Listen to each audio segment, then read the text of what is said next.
बात रखी थी, लेकिन सर जी का आदेश है तो मुझे कुछ कहना ही पड़ेगा, क्योंकि सर जी मेरे लिए फरिश्ते हैं। फरिश्ते की परिभाषा मैंने आपको बताई थी शायद, अभी एक भाई साहब दो और आए। तो एक आदमी ना, मैं फिर से दोबारा दोहरा रहा हूँ,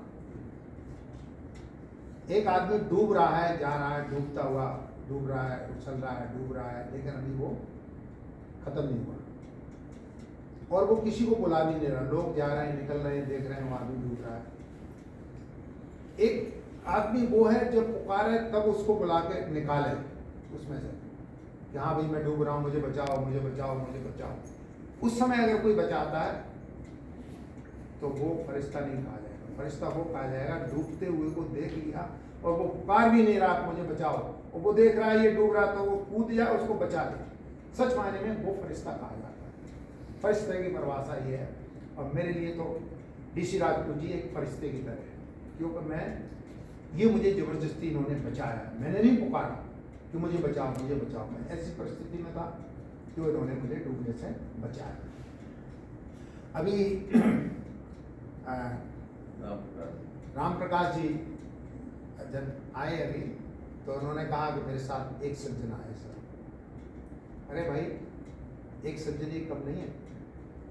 यस सर। दो लोग एक संत के पास गए, दो लोग एक संत के पास गए, उन्होंने कहा मुझे कुछ आशीर्वाद रूपी प्रसाद दे दो, कुछ ऐसा। तो उन्होंने एक थैला निकाला, थैले में से दो छोटे से राई के दाने जैसे, दो दाने राई के दोनों के हाथ पे रख दिए, एक एक हाथ। भाई मेरे पास तो थैले में यही है, ये लो, मेरा तो ये प्रसाद है, इस प्रसाद का तुम क्या लाभ उठा सकते हो ये तुम्हारे ऊपर निर्भर करेगा। एक ने लिया, नोट दिया, गिर दिया नीचे, और एक ने बड़े संभाल करके छोटा सा कागज लिया, उसमें पुड़िया बना के जेब में रखा। उसने कहा मैं घर में जा करके, उसके आंगन में थोड़ी सी जगह थी मिट्टी वाली, उस मिट्टी में उसको बो दिया। उसे नहीं पता था कि क्या है। जब बो दिया तो वो राई का दाना था, वो पेड़ उगा। जब उगने के बाद वो देखने लगा, अरे तो राई है। फिर उसने कहा बढ़ने दो, जब उन्होंने आशीर्वाद दिया मेरे को तो बढ़ने दो। वो पेड़ बढ़ने लगा, बढ़ने लगा, काफी बड़ा हो गया। जब बड़ा हो गया, जब पक गया तो उसने काटा, निकाला, काफी सारी सरसों उसमें से निकली। फिर उस सरसों को ले जाकर उसने अपने खेत में बो दिया। अगले 6 महीने बाद जब दूसरी फसल सरसों की बारी आई तो फिर बो दिया, तो काफी सारी, पूरा यानी कि पूरा 1 एकड़ का खेत के लिए वो बीज एक तरह से समझिए वो हो गया। और ये उसने देखा तो बहुत बड़ी बात हो गई। आखिर में मेरा कहने का मतलब है, उस बीज में वो ताकत थी, वो जंगल बन सकता था। जंगल, एक बीज में इतनी ताकत है, अगर उसको खाद पानी, श्रद्धा रूपी, विश्वास रूपी खाद पानी, देख रेख रूपी खाद पानी ये मिल जाए तो वो एक छोटा सा बीज जंगल बन सकता है। जंगल बन सकता है, सारे संसार को ढक सकता है। इतनी भी बड़ी ताकत है अगर उसके ऊपर काम किया जाए। इन्वायरमेंट एक ऐसा शब्द है जो हर चीज को फलने फूलने का मौका देता है। बिजनेस को, स्वास्थ्य को, कारोबार को, खेती बाड़ी को, हर चीज को, यहाँ तक मनुष्य को जीने के लिए भी इन्वायरमेंट बेटर चाहिए। अगर बेटर इन्वायरमेंट जिंदगी जीता है जब आदमी, तो उसकी एक अलग ही झलक होती है। तो फिर बात आज आई, मेरे को बैठा था कि गुरु नानक देव जी की 10 पीढ़ी थी, उनमें से एक थे गुरु गोविंद सिंह। तो उन्होंने बात बहुत लंबी, में छोटी सी करके सुना रहा हूँ। उनका एक नारा था कि 1.25 लाख से एक लड़ाऊं तब गुरु गोविंद सिंह नाम का। 1.25 लाख से लड़ने वाले एक, आप क्या समझते हो, या आप क्या समझते हो इनमें संभावना तो इतनी है, 1.25 लाख से लड़ने वाली संभावना। तो ये चीज है कि उसके अंदर कितनी जबरदस्त संभावना है। तो जब उस संत की वाणी थी, उसके अंदर से विश्वास था कि 1.25 लाख से एक लड़ा तब गुरु गोविंद सिंह नाम का हो। तो ये इन्वायरमेंट पर डिपेंड करता है कि वो बीज जंगल बन सकता है, छोटा सा बीज जंगल बन सकता है। तो मैं अपनी वाणी को विराम देने से पहले भाई साहब को कहूँगा कि भाई ये एक बीज आपको ऐसा मिला है, हो सकता है ये देगा। तो मैं आपको तालियां बजाइए इसके लिए। एक बीज नहीं समझ, जंगल बनेगा, जंगल बनेगा। थैंक यू, आपने मुझे सुना। Thank you.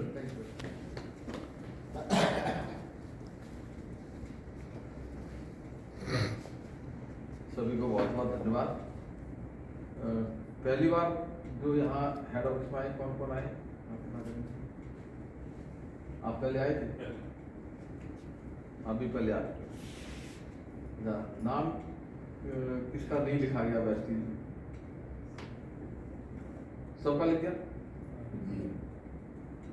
आपका भी लिख दिया? अच्छा, सामान किसने घर में यूज नहीं किया? नहीं किया, नाम ही नाम लिखा है, सामान खरीदा नहीं है। अभी नाम लिखा है। परसों भी बनाया है। ऐसा है, उन्होंने एक सामान खरीदा था। तो कोई बात नहीं। यहाँ बुलाने का मकसद एक है कि हम चाहे उम्र में कितने बड़े हैं चाहे छोटे हैं, लेकिन ये जानते हैं कि हम अपने घर में बहन का, बेटी का रिश्ता कहीं करते हैं या भाई का रिश्ता कहीं होता है तो ऐसे ही कर लेते हैं, या बिना जान पहचान निकाले, बिना देखे। नहीं, पूरा पता करते हैं सर। इसलिए मैं यहाँ बुला, जिस काम को हम करने जा रहे हैं, जिस काम के करने से यहाँ लाखों रुपए आता है। जी सर। गाड़ियाँ मिलती हैं, और गाड़ी में भी आज के टाइम में गाड़ियों की खड़ी करने के लिए जगह नहीं है, लेकिन कुछ गाड़ी ऐसी होती है जिनकी औकात है। ऑडी, मर्सिडीज, जैगवार, ये गाड़ियाँ यहाँ से मिलती हैं। तो जो गाड़ी देते हैं, लाखों रुपए की इनकम देते हैं। अभी एनपी यादव जी ने बताया थाईलैंड गए, यहाँ नाम नहीं लिखा होता तो थाईलैंड चले जाते। आप सब भी जा सकते हैं और जाएंगे, अपना अपना लाइसेंस, वो पासपोर्ट बनवा के रखना सब। तो यहाँ बुलाने का मतलब ये है कि जो इस टाइप से लोगों की तरक्की करते हैं, तो उस जगह को देखना जरूरी है या बिना देखे काम करना शुरू कर दें? जरूरी इसलिए है कि अगर हम समाज में किसी को समझाने जा रहे हैं और वहां जाके कहें कि जी मैं वेस्टीज में काम करता हूँ, वहाँ कार मिलती है, लाख रुपए मिलते हैं और विदेश भी जाते हैं, और आपने ये दफ्तर देखा नहीं, और वो पूछने लगा दफ्तर कहाँ है, आपने देखा है, या तो झूठ बोलोगे, और झूठ ज्यादा देर चिंता पकड़ा जाता है। तो यहाँ अगर देख के आप जाओगे ना, तो अपने आप को दिल में तसल्ली हो जाएगी, फिर आप डंके की चोट पर कह सकते हो कि जी मैं उस दफ्तर को देख के आया हूँ। और दफ्तर की शक्ल कैसी है, वहाँ रिसेप्शन की तरफ हो के आए थे क्या? साइड से। अभी जाने के टाइम पे दिखाऊंगा रिसेप्शन। बहुत सपार है सर। 50 फुट ऊंची छत है उसकी। लेंटर कितना फुट है? 50 फुट। दिल्ली में कोई ऐसी बिल्डिंग नहीं मिलेगी जो 50 फुट का लेंटर हो। 5 मंजिल बनती है 50 फुट।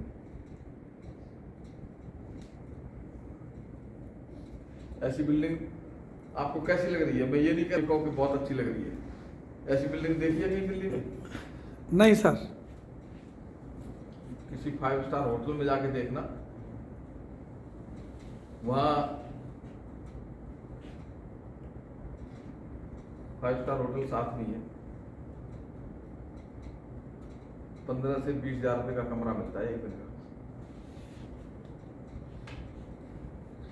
हमारी भी ट्रेनिंग होती है इस कंपनी में। ये हमारा 10 कंट्री विदेश का काम करने वाला दफ्तर का सेंटर है, और अभी 2025 तक जा रहे हैं 50 कंट्री। जो विदेश के लोग यहाँ आते हैं, उनका कंट्रोल ऑफिस है, तो उस हिसाब से तो बनाया जाएगा। बिल्कुल सर। ये दफ्तर देखने का मकसद है कि आप अपने आप को ये कह सको कि जी मैंने वो दफ्तर देखा है और वहाँ पर ऐसे ऐसे आदमी हैं। नीचे डबल बेसमेंट है जिसमें गाड़ियाँ खड़ी होती हैं।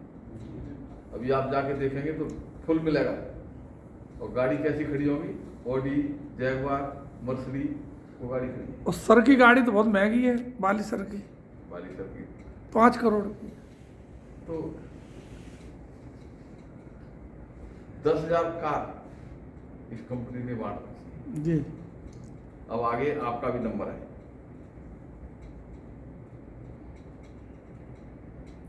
ये दफ्तर देखना बहुत जरूरी है। अब मैं बेसिक बताऊंगा, जब तक सर आते हैं तब तक इसमें करना क्या पड़ता है, नए लोगों के लिए बताऊंगा इसमें करना क्या है, कैसे कार आती है, कैसे क्या करने से होता है। दफ्तर देखने से तो नहीं आएगा। दफ्तर देखने से दिल को तसल्ली हो गई, लेकिन बिना काम करे, बिना कर्म किए फल थोड़ी मिलेगा। कर्म तो करना पड़ेगा। करना क्या है वो मैं बताना चाहूंगा आपको।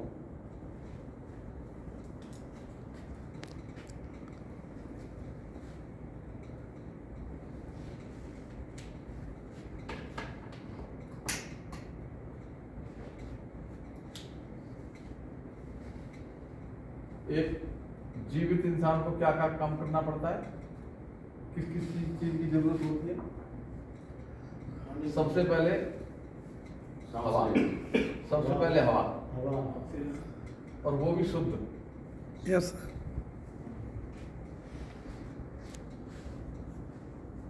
बिना हवा के हम 3 मिनट से ज्यादा जिंदा नहीं रह सकते। हम सब दिल्ली में रहते हैं तो हमको पता है कि ऑड इवन लगता है। क्या क्या मतलब क्या उसका? प्रदूषण है इसलिए लगाना पड़ता है। हवा शुद्ध नहीं है। जी। हमको शुद्ध हवा चाहिए। और हर आदमी आज के टाइम में बीमार है। इसलिए बीमार है कि उसको क्या क्या चाहिए? नंबर 1 शुद्ध हवा चाहिए, नंबर 2 शुद्ध पानी, और नंबर 3 शुद्ध खाना।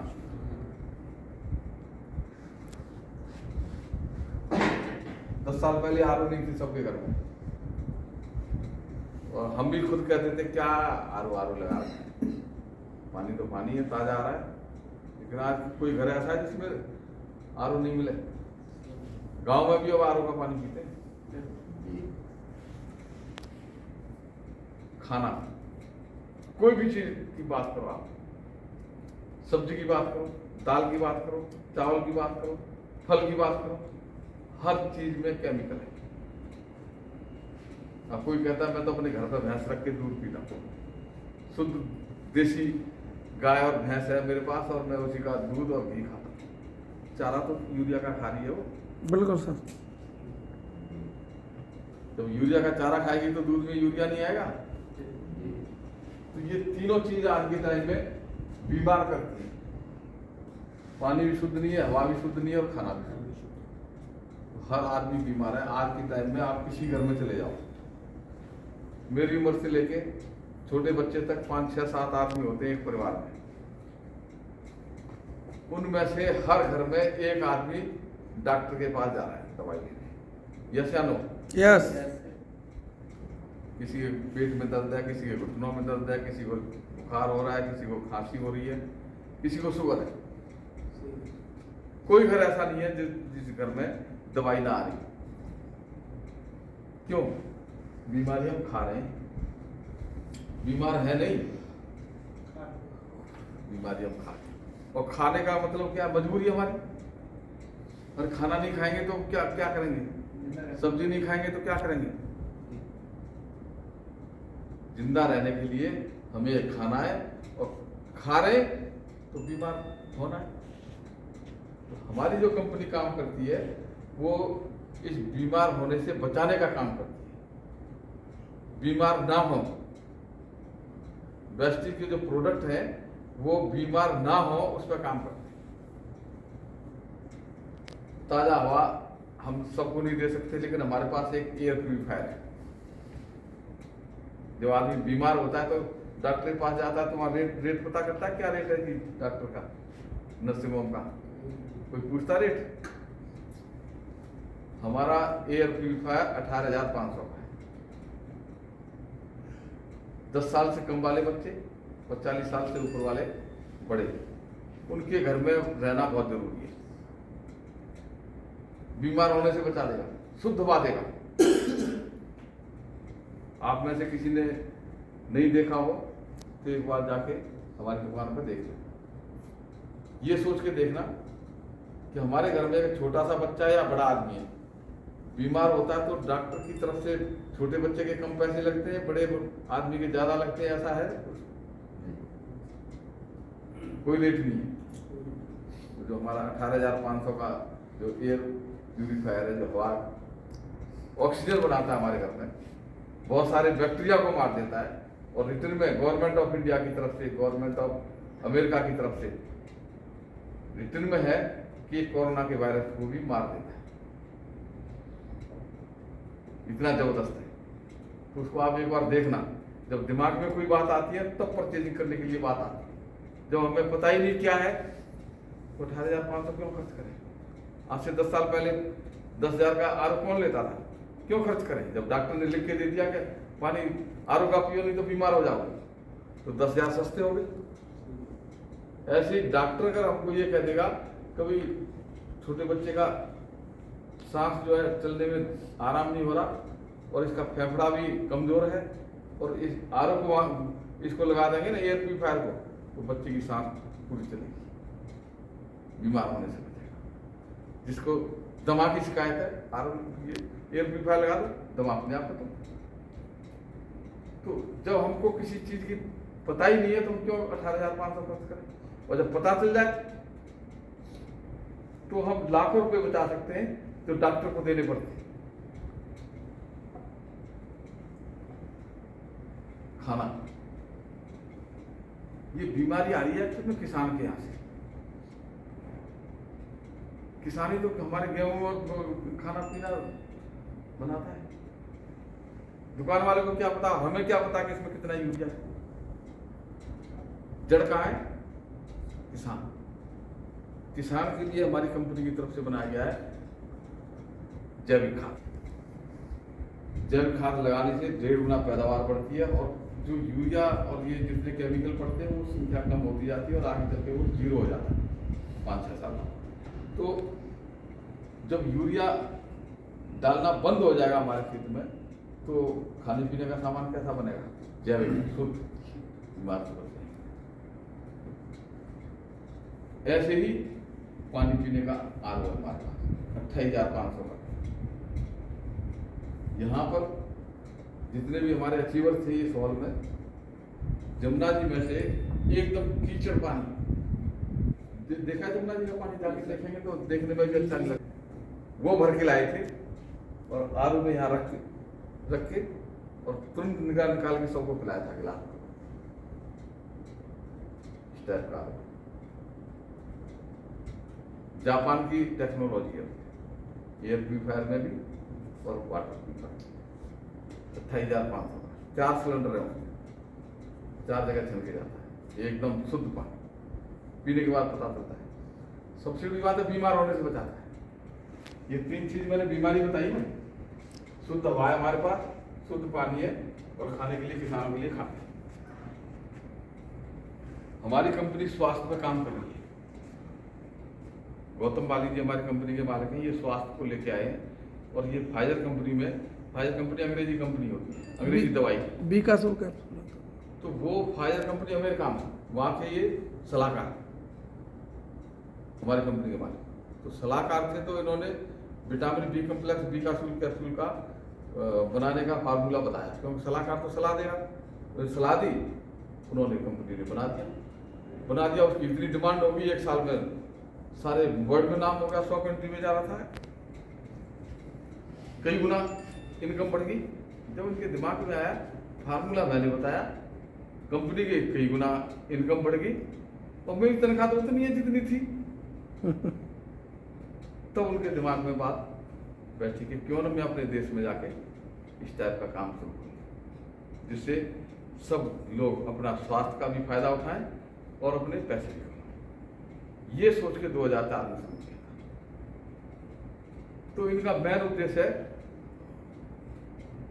सेहत ठीक रखना। और सेहत के लिए क्या था कि आप अपनी अपनी उम्र के हिसाब से देखो, 10 साल पुराना, 10 साल पीछे, 10 साल पीछे कितनी तरह की बीमारियां थी, कितने डॉक्टर थे, कितने नर्सिंग होम थे, कितने क्लिनिक थे, और कितनी केमिस्ट की दुकानें थी 10 साल पीछे। और आज कितनी है? आज गली गली में है, और आज बीमारियां कैसी है, कितनी है? भयंकर। अब आगे 10 साल आगे की सोचो, 2030-31 बीमारियां बिल्कुल खत्म हो जाएंगी, डॉक्टर बिल्कुल बंद हो जाएंगे, बहुत बढ़ जाएंगे। अस्पताल सारे बंद हो जाएंगे, केमिस्ट की दुकान खुलेंगी नहीं। ऐसा ही होगा ना? नहीं, या बीमारियां बढ़ेंगी? बढ़ेगी सर। 100%। यस, इस बीमारी को रोकने के लिए ही हमारी कंपनी काम कर रही है। बिल्कुल सर। ये मैन होगा, ये मैन होगा। और कोई कहता है जी मैं क्यों करूं, जैसे आपका सवाल था, हम क्यों करें जी, हम तो संपन्न हैं, सब कुछ है। बीमारी न संपन्नता को देखती, न गरीब को देखती, न उम्र को देखती। बीमारी तो बीमारी है। तो उस बीमारी से अगर बचना चाहते हैं तो हमारे वेस्टेज में प्रोडक्ट ऐसे हैं जो तीनों प्रोडक्ट जो हमारे को बीमार करते हैं, तीनों प्रोडक्ट वेस्टेज में ऐसे हैं कि आदमी बीमार होने से बच जाए। ये इसका जवाब। क्यों? जब बीमार हो जाता है ना आदमी, तब हमको भी पूछता है, अरे वो घुटनों में दर्द हो गया, कैंसर हो गया, डॉक्टर ने लास्ट स्टेज बता दिया, तुम्हारे पास कुछ है क्या? बीमार होने से बचाने के लिए बताया मैंने ये। हमारे पास बहुत सारे प्रोडक्ट हैं, बता देंगे, याद रखिए आपको जो जिनके साथ आए। प्रोडक्ट हमारे 15-20 हैं, घुटनों का दर्द का, कमर के दर्द का, शुगर का, हार्ट का, ब्रेन का, कान का, पेट का, हर तरह का है। लेकिन वो ठीक होने के लिए नहीं है। जो आदमी बीमार हो गया ना, उसको तो हॉस्पिटल जाना है, क्योंकि ये दवाई नहीं है, ये सप्लीमेंट फूड है। खाने पीने से ही बीमारी होती है, और खाने पीने को ठीक कर दें, फिट कर दें, तो बीमारी अपने आप हट जाती है। अभी 1 हफ्ते पहले यहाँ कंपनी के हमारे डायरेक्टर दीपक सूद जी का मीटिंग चल रही थी, तो उन्होंने बताया कि कंपनी के मालिक तो कंपनी के मालिकों के अपनी तरह से लोगों से मिलते हैं, हम अपने जैसे लोगों से मिलते हैं। आप इस वेस्टेज के बारे में बताने जाएंगे तो अपने जैसे लोगों के पास ही जाएंगे ना। यस, वो कंपनी के मालिक तो मालिक है। तो वो बता रहे थे कि हम भी जाते हैं अपने जानने वालों के पास में, तो वो पहले से भी हमसे भी ज़्यादा पैसे वाले हैं, उनके पास जाके हम बात करते हैं कि जी वेस्टेज हम ऐसे ऐसे हमारा काम। तो बोलिए एक आदमी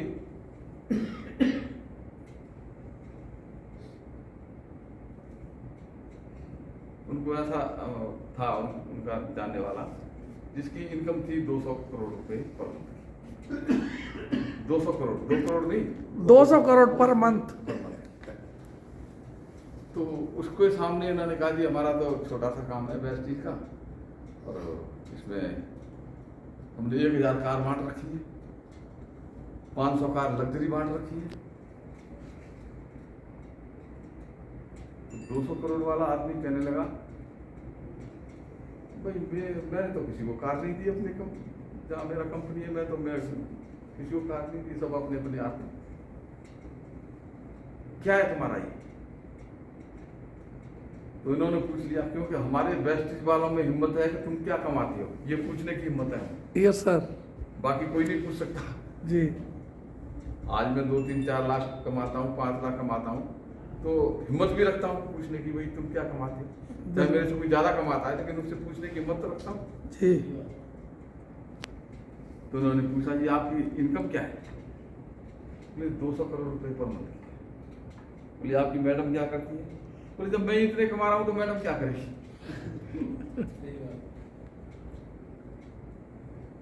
वो दीपक सूद जी कहने लगे हमारे से अच्छा बिजनेस किसी का नहीं है।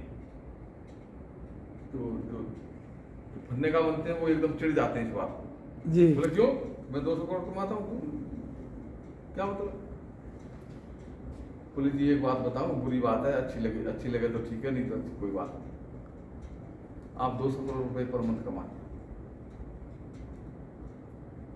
ये काम करना रात को। आज जब आपकी फैमिली, जिसकी बीवी की मैं बात कर रहा हूँ, वो कहते हैं कि जी वो कुछ नहीं करती, जब मैं कमाता हूँ तो उसको करने की क्या जरूरत है। वो जब बच्चे सो जाए ना, तब अपने आप को ये सोचना कि आज मैं ऊपर चला गया, तब 200 करोड़ में से कितने आएंगे तुम्हारी नसीब में।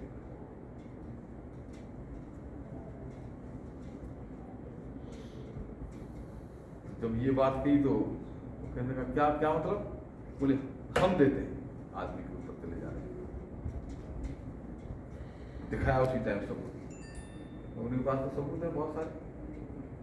सुदर्शन मोहन थे हमारे, अब लीडर हैं अभी रिजवान खान, अभी राजू गुप्ता तो खैर अभी ये है जिंदगी के साथ ही और जिंदगी के बाद भी। और हाईएस्ट इनकम दिखा दी 1 करोड़ 68 लाख की सिद्धार्थ सर दादी की। बोली ये 1 महीने की इनकम है, और ये 15-15, 20-20 लाख रुपए ये है। और ये जो उनकी इनकम आ रही है, जो इस दुनिया से ऊपर चले गए। अगर आपके पास आपके न रहने पर 200 करोड़ आपकी मिशन को मिले, तो हम भी तुम्हारे काम करने को तैयार हैं, बताओ क्या करें। और नहीं तो हमारा हम दे रहे। बोले ये बात सुन के वो 200 करोड़ वाला आदमी फार्म भर के गया, ज्वाइन कर गया था। हम देते। और सबसे बड़ी बात क्या है, सेहत ठीक रखते, जो आज के टाइम में बहुत जरूरी है। हर आदमी बीमार है, उसको बीमार होने से बचाने का काम है। और पैसे तो बाद की बात है, सेहत ठीक रहेगी तो हम कमा भी लेंगे। और आदमी बीमार है तो क्या कमाएगा?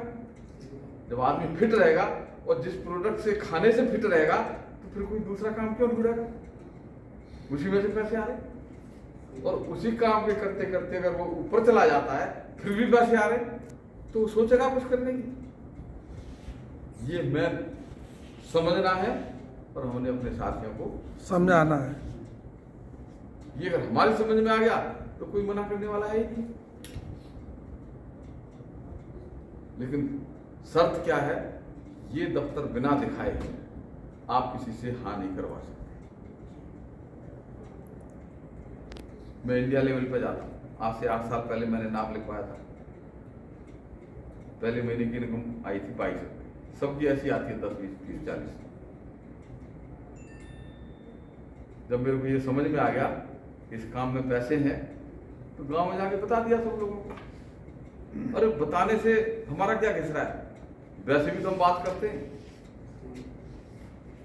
और ये वोट है, ये किसी के कहने से खुलते हैं क्या, या किसी की पाबंदी है इन पर, या इसका ताला लगता कि इसको तो कहीं भी कहो। और वेस्टेज की बात करेंगे तो हम तरक्की करेंगे, नहीं तो ये तो अपना कुछ न कुछ कह ही रहा है, ये बंद ही नहीं है, ये तो कह ही रहा है। और इसी काम को कहने का हम जो तरीका बदल दें, वेस्टेज की बात करें, कभी वेस्टेज का ये प्रोडक्ट है, वेस्टेज के खाने से बीमार होने से बचते हैं, वेस्टेज के खाने से सारी बीमारियां खत्म होती हैं, इसमें कार मिलती है, विदेश जाते हैं, लाखों रुपए मिलते हैं, और मरने के बाद भी मिलते हैं। और ये सबूत के साथ कहना है, सबूत के साथ कहेंगे। जितना हम कहेंगे इस बात को, उतनी हमारी आमदनी मिलेगी। ये बताने का काम, जितना लोगों को बताएंगे, जितना लोगों को बताएंगे, बताने में आमदनी। जितना अपने साथ में लोगों को जोड़ेंगे, वो लोग हमारा सामान खरीदेंगे, तो उसी के बदले में हमको पैसा मिलता है। तो इससे ज़्यादा और कोई टेक्निकल पॉइंट नहीं है।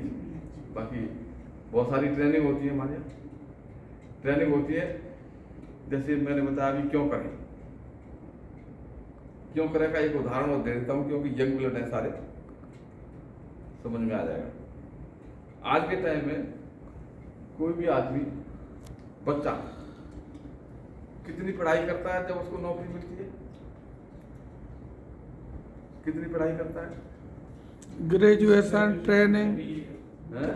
बीटेक एमबीए कोर्स करके कभी मिलते हो। अच्छा, बीटेक एमबीए जितने भी कोर्स हैं इसमें करने में कितने साल लगते हैं? 3 साल 5 साल। ना, अरे नहीं, उम्र कितनी हो जाएगी तब तक? 25 साल करीब 25 साल, 25 26, ठीक है, 25 26 साल। पैसे कितने खर्च हो जाएंगे जब तक? लाख रुपए सर, 8-10 लाख से ऊपर ही तो ज्यादा सर चले जाते हैं। ज्यादा।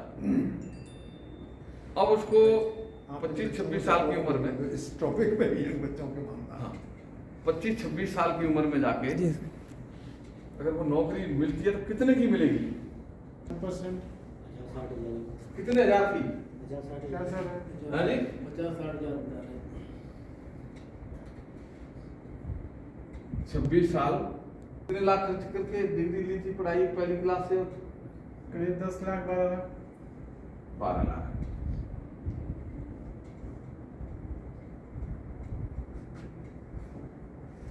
हर आदमी 12 लाख खर्च करके पढ़ जाएगा या समाज में कुछ ऐसे आदमी है जो नहीं पढ़ पाएंगे? हैं? नहीं जी नहीं पड़ आप- कुछ ना कुछ उनको देना ही पड़ेगा, मतलब 10 12 18 25, मतलब ये कुछ ना कुछ उनको देना आपके होगा। अपने रिश्तेदारों में से भी होंगे, पड़ोसी भी होंगे, हर आदमी इतने खर्च करके डिग्री ले लेगा? नहीं नहीं सर, हर आदमी ये तो डिग्री वाली बात कर रहा हूँ। बिना डिग्री वाले कौन सी क्लास तक पढ़ के नौकरी ढूंढेंगे और उनकी तनख्वाह कितनी होगी? बीए समझ लो सर। हाँ जी? बीए करने के बाद 10-15 हजार। ये तो डिग्री वाले की है। 50,000 बताया आपने, यादव जी ये यंग हैं, ये तो डिग्री वाले के हैं। इनको बोल देते। ठीक है? और बिना डिग्री के आम पब्लिक की बात कर रहा हूँ, वो 10 से 15 उसकी उम्र भी 25 26 साल ही हो जाती है जी जी जी।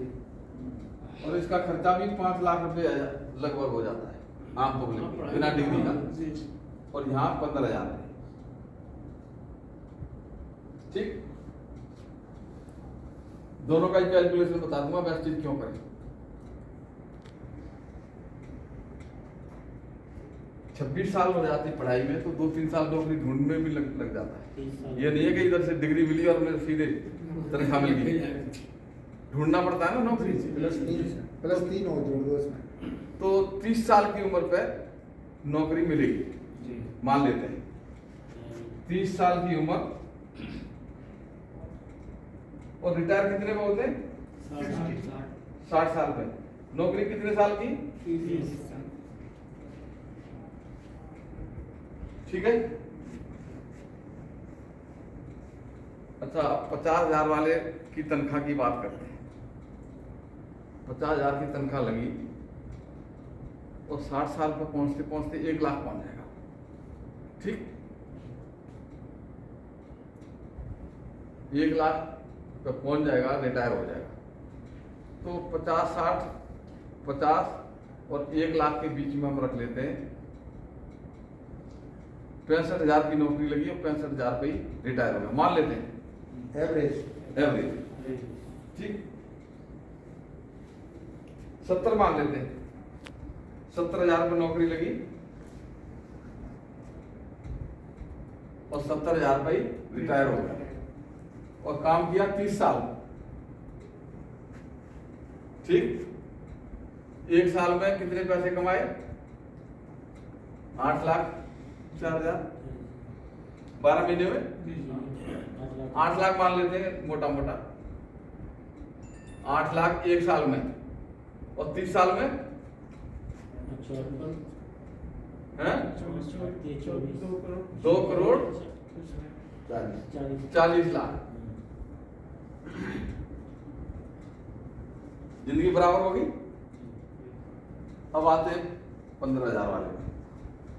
15,000 वाला पहुंच जाएगा रिटायरमेंट पे 50,000 मान लेते हैं। इसको मान लेते हैं 40,000 की नौकरी लगी और 40,000 पे ही रिटायर हो गया। 1 साल में कितने कमाए इसने 40,000 वाले ने? 5 लाख मान लेते हैं, 5 लाख। 30 साल में कितने कमाए? 1.5 करोड़। ठीक है, 1.5 करोड़। 1 करोड़ 50 लाख। जिंदगी बराबर होगी दोनों की। जी करेक्ट। अब इन दोनों से हम पूछते हैं कार कौन सी चलाई?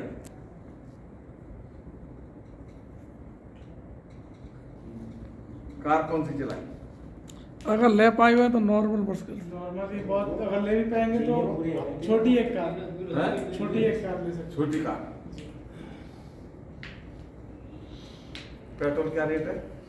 100 रुपये पाव। घूमने जाएंगे कहीं? नहीं जाना। नहीं, बहुत छोटा जगह, मतलब जहाँ जाएंगे तहाँ। बस यही कहना चाह रहा हूँ मैं, अपनी तरफ से कुछ नहीं कह रहा, बस ये दिमाग में डालना बात। 15,000 तो कार ले नहीं सकता है। ताली बजा दो एक उम्मीद ही बार। कम है। 70,000 वाला भी लेगा ना तो उस पर इतनी मोटी धूल बाहर आ जाएगी, ठीक है ना। बहुत सारी खड़ियां देख लेना, जी जी। बहुत सारी गली गली मिल जाएंगी। खरीद लो। आज तो अगर कल बरसात होगी तो धूल साफ होगी। ठीक है, मैं समझ। कितने बार इन दोनों में से विदेश गया? कोई नहीं जा नहीं रहा। सबको 4 साल हुए ज्वाइन किए हुए और ये थाईलैंड में घूम के आ गए भाई यार।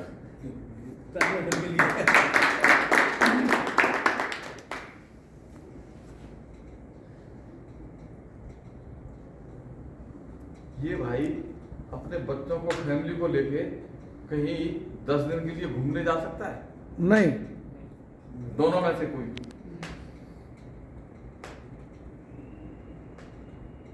जाएगा तो धर्मशाला में ठहरेगा जी, नहीं ठहर पाएगा। हाँ सही बात, उससे बचिएगा। तो होटल की तो हमने बात ही नहीं की, हमें तो जाने की 10 दिन निकालने की बात की है। अरे 10 सोचिएगा। दिन का टाइम है कि नहीं उसके बहुत बाद। मुश्किल अभी टाइम नहीं मिल पाएगा। बहुत मुश्किल है, इतना टाइम नहीं जो मिल करेगा पाएगा। वो। सोचिएगा तो। शादियों में भी जो लोग जाते हैं ना तो एक सबसे गहरा रिश्ता होता है, वहीं जाते हैं और वहां से भी ऐसे भागते हैं। तुरंत ही तुरंत ही। आगे। हाँ। तेरा टाइम नहीं है हमारे पास। चाहिए तो नहीं कब कमेटी करनी है। दूसरे दिन रुकेंगे तो झाड़ी खराब हो जाएगी और खर्चा अलग होगा। अब मैं बताता हूँ, किसी का एग्जाम्पल ना देके अपना देता हूँ। 60 साल के बाद 61 साल कुछ महीने में मैंने ज्वाइन किया, जब आदमी रिटायर हो जाता। जो ये दोनों साथी थे ना, 60 साल पर रिटायर करने के बाद मैंने ये पहाड़ा बताया, इनसे भी 1.5 साल बाद मैंने काम शुरू किया। और जब काम शुरू किया था तो राम प्रकाश जी है यहाँ गवाह, ये सिक्योरिटी गार्ड का नौकरी कर रहे थे, तो मैं इनसे ही कह रहा था जी मेरी भी नौकरी लगवा दो। तो मेरी औकात क्या थी? सिक्योरिटी गार्ड की नौकरी ढूंढ रहा था, तो औकात क्या थी आप समझ सकते हो। मेरी क्लास में आए थे सिक्योरिटी गार्ड की ड्यूटी के लिए।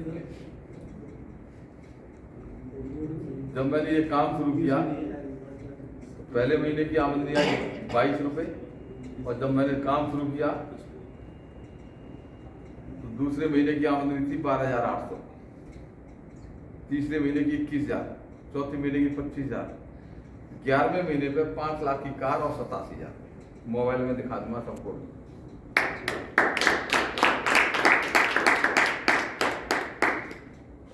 हर 2 साल बाद कार मिलती है,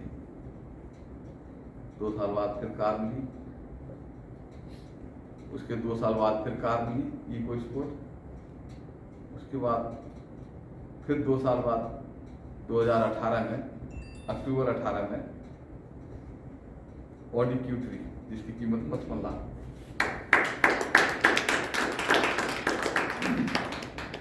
हाईएस्ट इनकम 4,97,000 रुपये एक महीने। सिर्फ लोगों को क्या किया, बीमार होने से बचाने का रास्ता सिखाया। किसानों को खाद सिखाया कि इस खाद को लगाओगे तो तुम्हारी आमदनी भी बढ़ेगी और खर्चा भी कम होगा। एक पानी कम लगता है किसानों को उस खाद को लगाने से, 1.5 गुना पैदावार बढ़ जाती है। ये काम किया मैंने, तो आज मेरे साथ जो मेरे से भी ज्यादा पढ़े लिखे समझदार बड़े बड़े अफसर लोग ऑडी कार देख के 4,97,000 की इनकम देख के आज मेरे साथ नाम लिखवा रहे हैं, आज मेरे साथ काम करते हैं।